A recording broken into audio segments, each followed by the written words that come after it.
Rīgas psihiatrijas un narkoloģijas centrs, triažēšanas sistēmas, jeb sailo ieviešana ambulatoro pakalpojumu prioritizēšanas nodrošināšanā cilvēkiem ar psihiatriskajām sūdzībām. Lūdzu. Es jau varu runāt. Super. Labdien! Mēs esam Liena Sīle, esmu psihiatre, izglītības pētniecības daļas vadītāja Rīgas psihiatrijas narkoloģijas centrā, kopā ar Sibilu Lauru Neimani, projektu vadītāju, un mēs esam maza daļa no Sailo team. Un mēs Rīgas psihiatrijas narkoloģijas centrā ļoti burtiski un tieši uztvērām jautājumu par inovāciju konkursu. Tādēļ mēs jums šodien prezentēsim mūsu oriģinālu ideju triažēšanas, prioritizēšanas sistēmu, veselības aprūpes pakalpojumu ieviešanā cilvēkiem, kurus dzīvē ir skārušas psihoemocionālas grūtības. Kas ir Sailo? Sailo nozīmē Psychiatry in Love. Tā mēs izdomājām nosaukt šo produktu, kas ir paredzēts, ka viņš taps kā gala rezultāts. Un kādēļ Psychiatry in Love? Jo mēs esam absolūti savas profesijas entuziasti, pilnīgi galīgi mīlam savu darbu. Un tanī pašā laikā mēs ļoti labi apzināmies, ka mums ir veselības aprūpes nozarē izaicinājumi. Mums ir cilvēku deficīti, resursu deficīta trūkums, garas rindas, pakalpojumu pieejamības grūtības. Un mēs uzskatām, ka tā ir mūsu problēma, nevis pacienta problēma. Jo pacients jau ir ar savām ciešanām. Un papildus uzlikt vēl viņam empātijas slogu, lai tas paliek mums un mūsu mīlestībai pret darbu. Tādēļ mēs piedāvājam šo mūsu risinājumu ātrāk un pieejamāk padarīt psihiskās veselības aprūpes pakalpojumu. Izskanēja vairākas reizes, kad ir jābūt uz pierādījumiem balstītam. Tieši tādi mēs arī esam, jo mēs zinām, jo ātrāk sāksim risināt psihoemocionālās grūtības, psihiskās saslimšanas, jo labāki būs mūsu ārstēšanas rezultāti. Faktiski tas, ko mēs piedāvājam ar savu projekta realizāciju, ir piedāvāt fundamentāli jaunu veidu, kā veikt pierakstus, ambulatoros pierakstu pakalpojums psihiskās veselības nozarē. Un tādēļ mūsu projekta mērķis ir psihiatra pieejamības fokusēta nodrošināšana individuāli piemērotā laikā, atbilstoši pacienta psihiskās veselības stāvokļa primārajam novērtējumam. Ilgtermiņa mērķi savukārt jau ietver pātrināt iespējamo psihiatrisko saslimšanu diagnostiku un arī piemērot ārstēšanas saņemšanu, pilnveidot medicīnas aprūpes kvalitāti un pieejamību, kā arī izveidot preventīvu un personalizētu psihiskās veselības aprūpes modeli, kā arī samazināt nelabvēlīgas slimības notikumus, tā skaitā stacionēšanos, darba nespējas, suicīdus. Tāpat ar projekta mērķi ilgtermiņā mēs vēlamies samazināt psihisko slimību radīto ekonomisko slogu sabiedrībā, kā arī mazināt cilvēku resursu, tā teikt, noslogotību. Un mūsu piedāvātais risinājums ir mākslīgā intelektā bāzēta programmatūra, tā ir tīmekļa vietnē bāzēta programmatūra, lai atvieglotu pēc tam tālāku ieviešanu Latvijā kopumā, kas ir paredzēta, kas mērķtiecīgi izrēķinās jūsu, specifiski jums, nepieciešamo laiku, kurā jums ir jānokļūst līdz psihiatra konsultācijai. Kā līdz tam nonākt? Soli pa solim esam veikuši jau priekšdarbus, mēs esam izveidojuši protokolu, kā izpētīt faktorus, kas ir saistīti ar šiem nelabvēlīgiem slimības notikumiem, jeb NSS. Izpētīt saistību ar psihiskās veselības aprūpes pakalpojumu saņemšanu. Tā ir tā pētniecības daļa, ko mēs lēnām maziem solīšiem savā Sailo komandā jau veicam. Tad izveidot algoritmu pacientu gadījumu prioritizēšanai, kas paredzēs varbūtībā balstītu noteiktu laiku katram pacientam individuāli un pilotēt reālā vidē, izmēģināt, piedāvāt šo pakalpojumu pacientam visās Latvijas psihiatriskās slimnīcās, ar kurām mēs arī esam jau saskaņojuši šo mūsu jauno produktu, ja tāds būs. Kāda būtu Sailo ārstniecības ikdienā? Kas tas tāds ir? Respektīvi, tanī brīdī, kad katram no mums var parādīties kādas psihoemocionālas grūtības, mēs kļūstam arvien izglītotāk, mēs zinām, kuros brīžos vērsties pie psihiatra vai pie psihoterapeita vai pie psihologa. Mēs dodamies uz internetu, protams, dodamies pie rakstām galda, ieejam internetā, un tad, ieejot mūsu mājaslapā vai jebkuras citas Latvijas psihiatriskās slimnīcas mājaslapā, jums tiek piedāvāts ar jūsu piekrišanu aprunāties ar Sailo, par ko arī jūs tiekat brīdināts, ka šis ir mākslīgā intelekta produkts. Tiek saņemta pacienta piekrišana, tiek saņemta no jums atļauj piekļūšanu veselības datiem, kas ir ļoti būtiski, lai mērķtiecīgi izrēķinātu laiku jūsu pierakstu vizītei. Tiek veikts skrīnings, kas ir Latvijā validizēts un adaptēts, un pēc tam Sailo jūs iedala 4 kategorijās ar domu, ka jums nav jāgaida visiem vienā rindā, bet ja kādam ir nepieciešams psihiatrs pēc 2 nedēļām, tiek saņemts pēc 2 nedēļām, ja kādam ilgāk, tad ilgāk, bet kādam jau rīt, tad jau rītdien.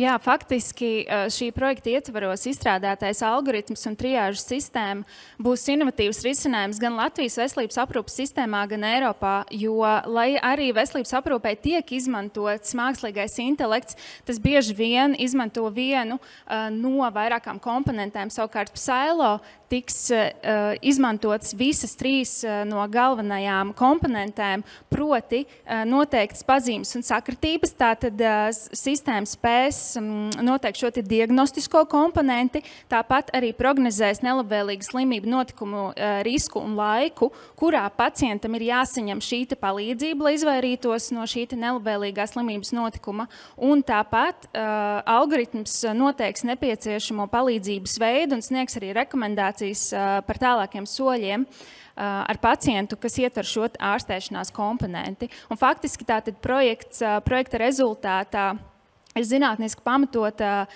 inovācija, tas ir tīmeklī balstīta lietotne, ar kuru nākotnē arī tālāk var ātrāk un vienkāršāk šos risinājumus integrēt citās sistēmās, kas arī ir viens no mūsu mērķiem.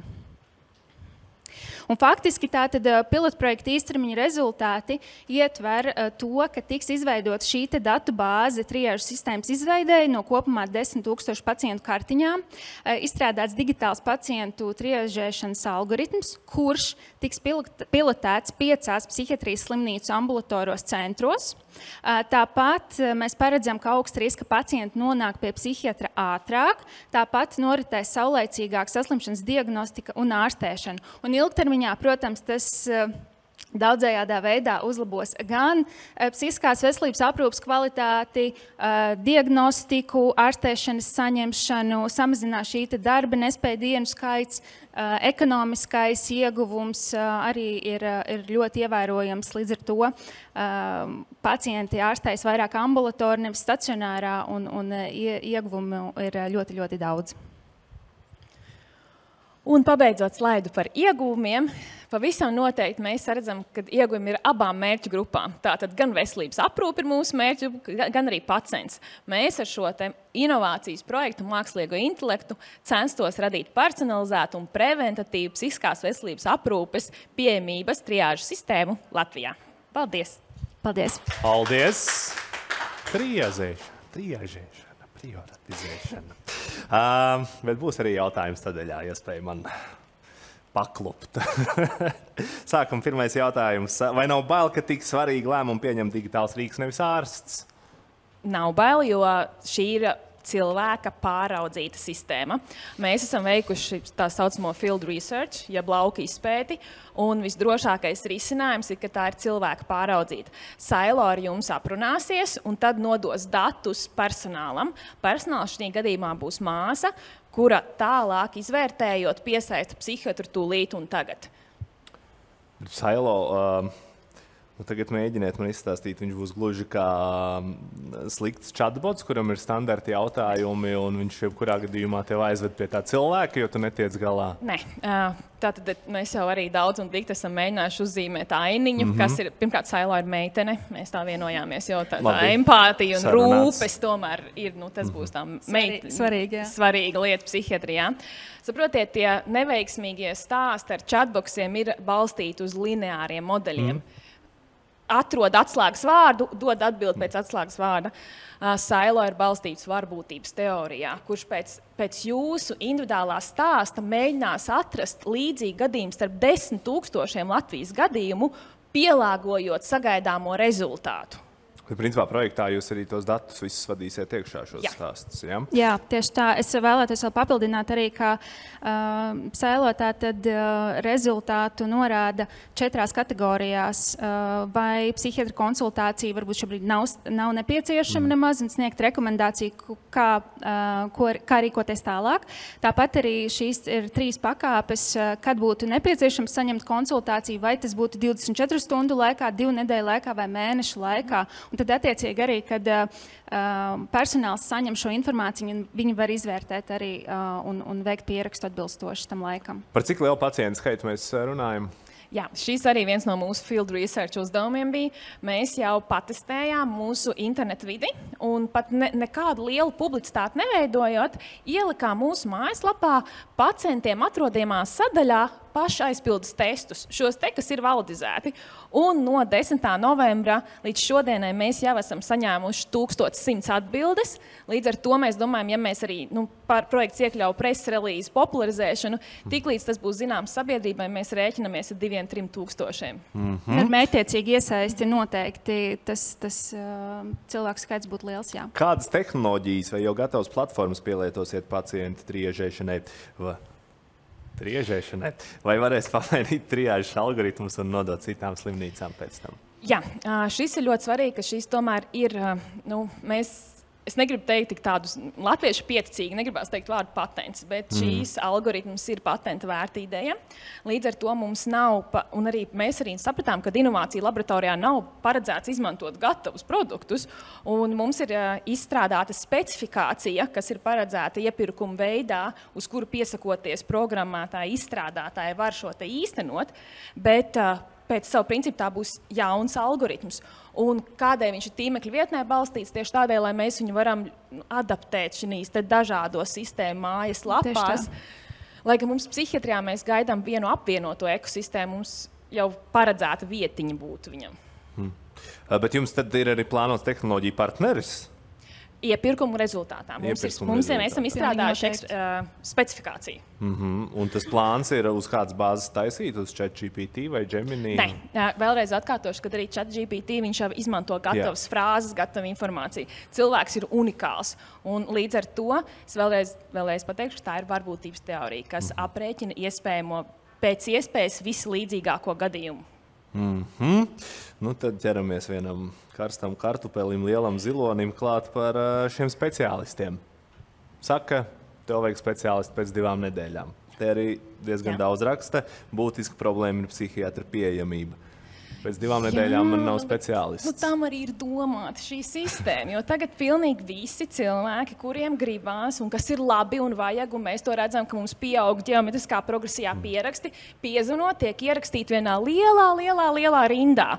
Bet tā rinda, protams, mēs jau esam arī apmācījuši klientu servisus, izvilkt tos ķirsīšus ārā un pastīties kādu ātrāk. Bet pēc principa tas ir ļoti netaisnīgi no pacienta perspektīvas, jo katrs ir dažāds.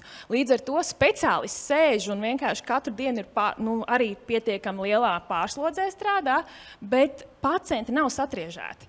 Līdz ar šo sistēmu viņi sakārto rindu. Viņi paņem kādu ātrāk, kādu var paņemt vēlāk. Kādam mēs varam uzreiz arī ieteikt jau risinājumu, piemēram, primārajā aprūpē. Speciālistu noslodze nepalielināsies. Tieši otrādi, tā ir veidot loģiskāk. Jā, tas, kā mēs vēlamies tātad ar šo algoritmu uzlabot pacientu pašu dzīves un veselības kvalitāti, jo algoritma mērķis ir noteikt to varbūtību, ar pēc kāda laika iestāsies šie nelabvēlīgie slimību notikumi. Un mērķis ir panākt pierakstu vizītei ātrāku pirms iestājas šie nelabvēlīgie slimības notikumi. Un te jāsaka, ka, piemēram, pašnāvību gadījumu mēs zinām, ka lielākoties pašnāvības tiek veiktas vecuma grupā, kas ir darbspējīgi, un Eiropas Savienības valstīs vidēji no 30,000 līdz 65,000 eiro gadā ir zaudējumi par vienu pāragri zaudētu dzīvību. Līdz ar to, ņemot vērā, ka ja mēs ar šo sistēmu un ar ātrāku piekļuvi speciālistiem varētu nodrošināt kaut vienas pašnāvības novēršanu, tas jau dotu ļoti lielu ieguldījumu arī ekonomiskajā slogā. Līdz ar to vēlamies arī pilotēt šo algoritmu. Kā šis projekts attieksies uz pacientiem ar nopietniem psihoemocionāliem traucējumiem, kam ir vismazākā varbūtība līdzestībai šādā projektā pakalpojumā lietošanā?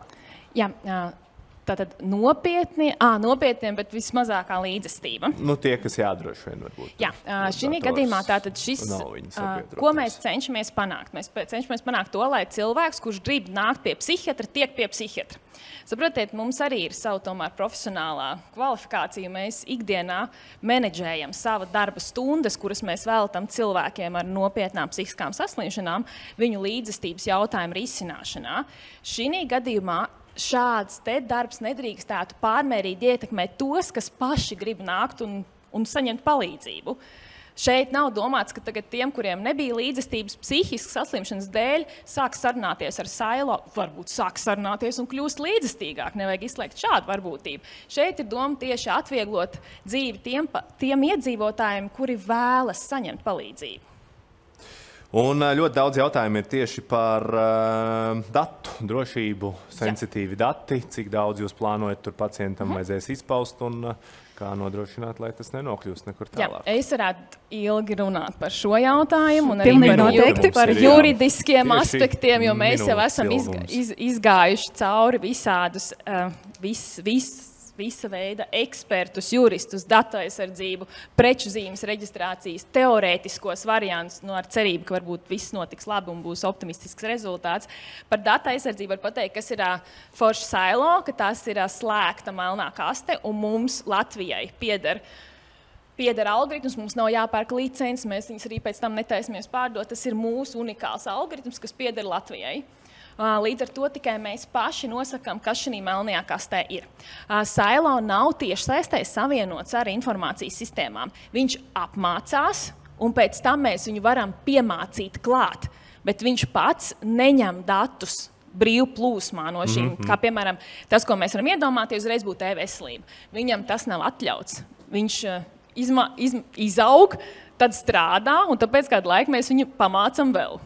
Uzsākot šo sarunu ar Sailo, pacientam ir jādod sava piekrišana tam, ka šī sistēma algoritms drīkstēs izmantot viņa datus, teiksim, arī no e-veselības pierakstu sistēmas. Tā kā pacients būs pilnīgi, tā teikt, informēts, jā, un arī pats varēs dot savu piekrišanu. Un pilotēšanas stadijā mēs esam paredzējuši tādu mazu testa versiju, ka mēs arī klātienē cilvēkiem skaidrojam, kas ir Sailo.